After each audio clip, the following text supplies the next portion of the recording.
ಅಖಂಡ ರಾಜ್ಯಕ್ಕೆ ನಾವು ಸಪೋರ್ಟ್. ಡೆವಲಪ್ಮೆಂಟ್ ಆಗ್ತಿಲ್ಲ ಯಾಕಾಗಲ್ಲ ಆಕತ್ರಿ.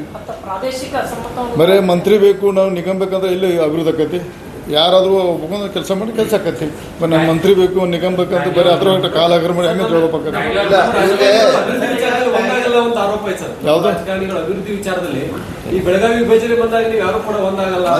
ಬೆಳಗಾವಿ ವಿಭಜನೆ ಬಗ್ಗೆ ನಮ್ಗೆ ಗೋಕಾಕ್ ಆಗಬೇಕು, ಜಿಲ್ಲಾ ಆಗಬೇಕೈತೆ. ಆದರೆ ಮಾದನ ಆಯೋಗದ ಅಡ್ಡ ಬರ್ತೈತೆ. ಸುಮಾರು ನಾವು ಸೀನಿಯರ್ ರಾಜಕಾರಣ ಇದ್ದು ಸುಮ್ಮನೆ ಸಣ್ಣ ಮಾತಾಡೋಕ್ಕೋಗಿಲ್ಲ. ನಾವು ಮಾಡ್ಬೇಕಂತ ಪ್ರಯತ್ನ ಮಾಡಿದಾಗ ಭಾಳಷ್ಟು ಒಂದು ಸಲ ಫೈನಲ್ ಆಗಿತ್ತು.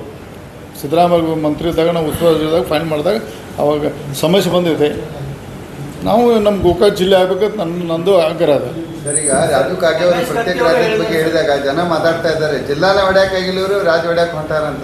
ಅದಕ್ಕೆ ನಾ ಅಖಂಡ ಕರ್ನಾಟಕ ಸಪೋರ್ಟ್ ಅಂತ ಹೇಳಿಬಿಟ್ಟು ನಾನು ಮತ್ತು ಅದು ಮಾಡೋಣ. Thank you. ಈಗ ನೀವು ಬಿಜೆಪಿ ಗೌರ್ಮೆಂಟ್ ಟೈಮ್ನಾಗ ಗಟ್ಟಿ ಬಸವಣ್ಣ ಏತ ನೀರಾವರಿ ಯೋಜನೆಗೆ ಶಂಕುಸ್ಥಾಪನೆ ಮಾಡಿದ್ರಿ ಸರ್.